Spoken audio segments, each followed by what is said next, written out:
Now let's move on to the concept of multiplicative inverse. Okay, now here we'll be having some amount of algebra involved. So if you have your notebooks ready, it'll be of great help. So let's again think about what we know in terms of multiplicative inverse. Let's say I have a complex number x plus iy. So I have a complex number x plus iy, and since we are talking about multiplicative inverse, the operation involved will be multiplication, or you can use a cross sign here as well. It means the same thing, but in order to make things look prettier, I like the dot symbol. So let's say we have a complex number x plus iy, and it's a multiplicative inverse that we are trying to find out. So it's multiplication operation, and I want to find the multiplicative inverse. So the multiplicative inverse goes in this bracket if we are able to find one. Now what is this multiplicative inverse supposed to do?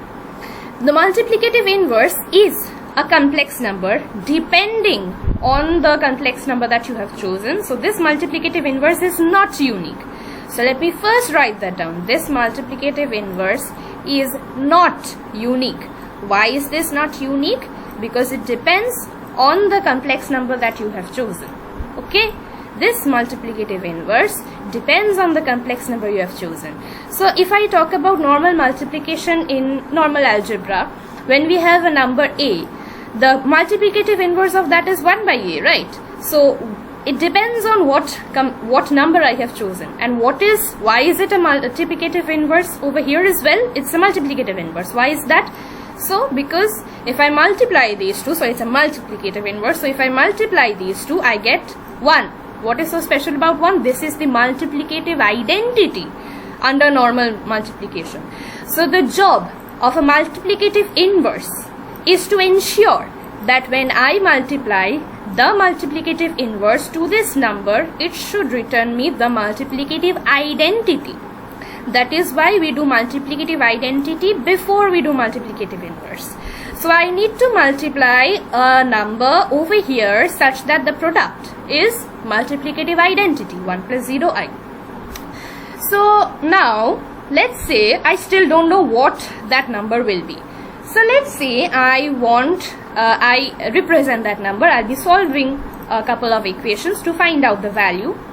So let's assume that the multiplicative inverse is a plus ib, right?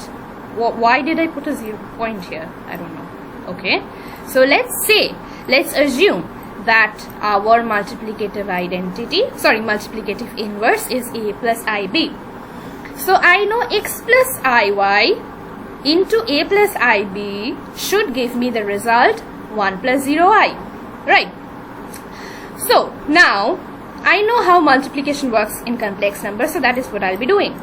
If you want, again, I will be linking the video on multiplication of complex numbers, maybe somewhere up over here, and I will also be linking them down in the description box below so you can have a look at them. I will not be going to the details of multiplication because I'm sure we are all an expert in that. So let's multiply these two complex numbers first. So let's solve just the left hand side first. So we have ax, or let's for the time being call it xa. So call this xa minus yb. So we have xa minus yb. That's the real part.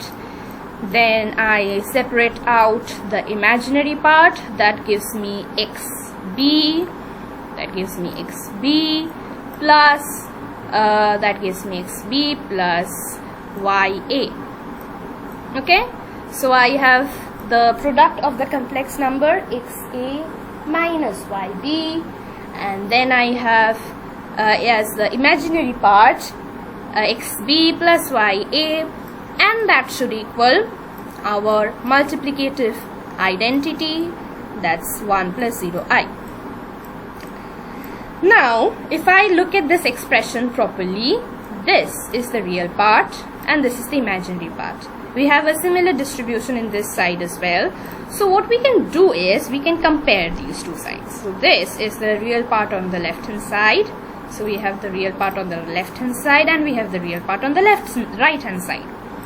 Again, if I want to highlight, I have the imaginary part on the right hand side and I have the corresponding imaginary part on the right hand side as well. So I have an imaginary part on the left hand side and an imaginary part on the right hand side marked blue. So the blue part is the imaginary part and the yellow part is the real part. So this is the real part on the left hand side and this is the real part on the right hand side. Now what we'll be doing is we'll be equating these two. So what happens is we'll be saying XA. So let me write X properly. XA minus YB. XA minus YB, that's the real part on the left hand side. That should naturally equal the imaginary part on the right hand side, right? Similarly, if we compare the imaginary part, then XB plus, that was a pretty big B, so XB plus YA, that should give me the imaginary part on the right hand side, so that's 0, right? So essentially what we have is we have two simultaneous equations where the variables, so what is the concept of simultaneous equations? We solve values of variables, right? Here actually the values of the variables are not x and y, rather they are a and b. Why, you may ask? Because we are trying to find out the value of the multiplicative inverse which we expressed in terms of a and b. So I want a and b in terms of x and y, not x and y in terms of a and b. This is what I need to find out. So I need to find out a plus ib, which means I need to find out a and b. So I want to solve it in terms of a and b, right? I want to find the value of a and b in terms of x and y. So that is what I'll be doing. Now, in order to solve these equations, since there's a multiplication, let's first multiply this with a, and let's take a different color so it'll be easier to understand. So let's say I want to use this color. So I want to multiply this with a and I want to multiply this with b. So what do I get? If I multiply a with the first equation, I get, do I want to multiply this with a? Okay, let's multiply this with x because I want to find the value of a, right? So let's multiply this with x and let's multiply this with y. So I have x square a minus xy b, right? If I multiply x with this equation, I get x square a minus xyb equal to x. So x into 1, that's x. And if I multiply y with the second equation, I get xyb. So I'll be writing that over here. So what I'm doing is I'm writing the first term at the end and I'm writing the next term at the beginning. So this is a positive sign. So y into xb, y into xb, that gives me xyb. Then y into xa, y into xa. So that's y square into a, y square into a, that is y into 0, that's 0. So if I add these two equations, this portion gets cancelled off, minus xyb plus xyb. So I take a common and I get x square. So I get x square, then I get y square, and if I add on this side, I get x.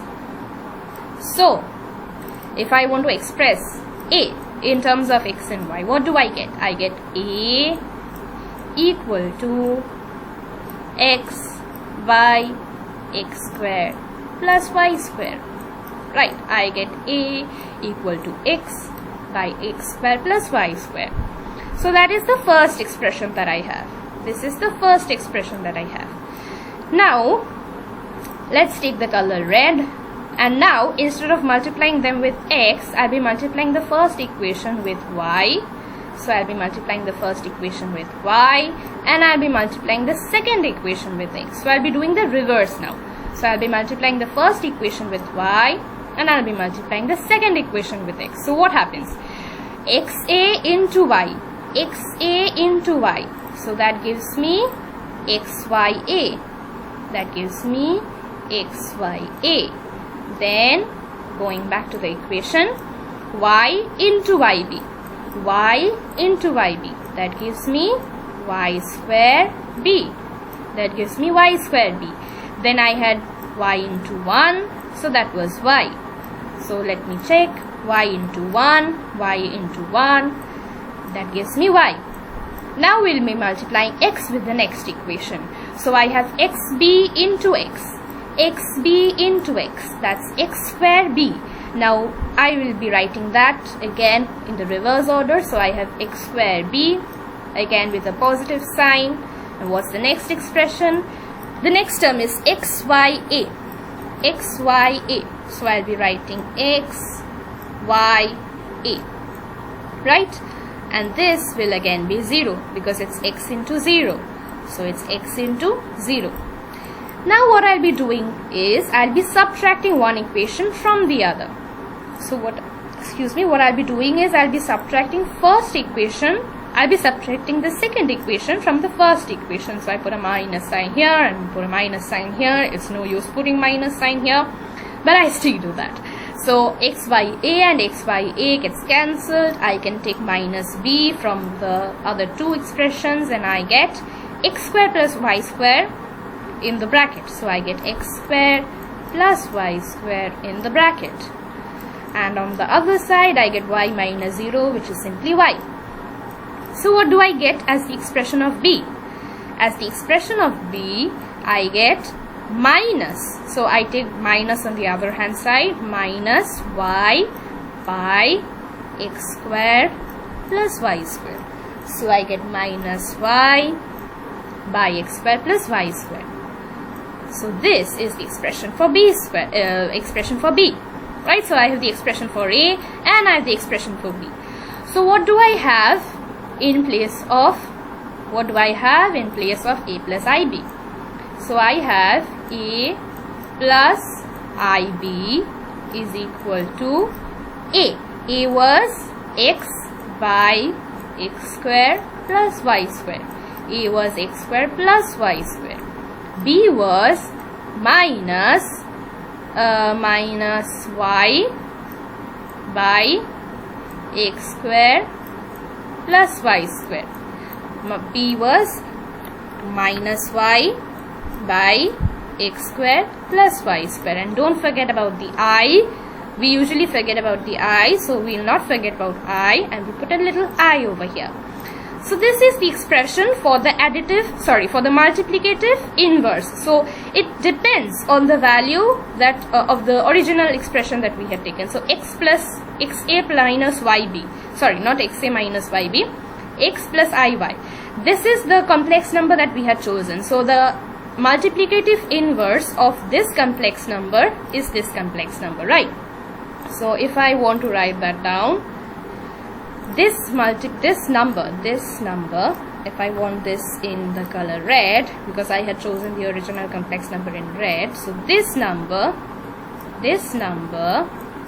is the multiplicative inverse of, so this is the multiplicative inverse of, this is the multiplicative inverse of the number x plus iy. This is the multiplicative inverse of the number x plus iy, right? So as you can see, I have x and y in this side, and the multiplicative inverse is dependent on what number I have. So based on the value of x and y, I'll get the multiplicative inverse, which means it is not unique. I will not have the same multiplicative inverse for all complex numbers. I will have different multiplicative inverse for different complex numbers. So that is the concept of multiplicative inverse. And with that, we sort of come to an end to the basic introductory discussion on complex numbers.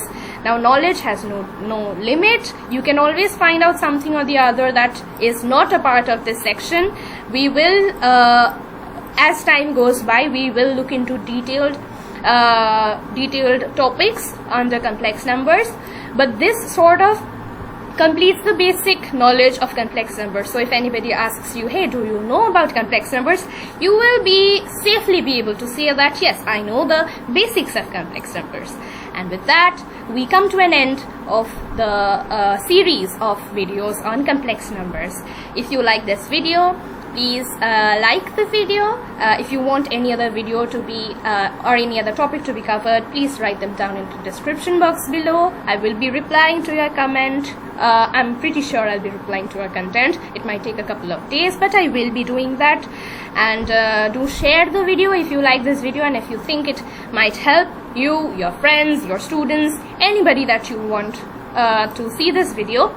And subscribe to my channel and hit the little bell button, if you will. There's this little bell icon. What it does is it gives you notifications whenever I upload videos.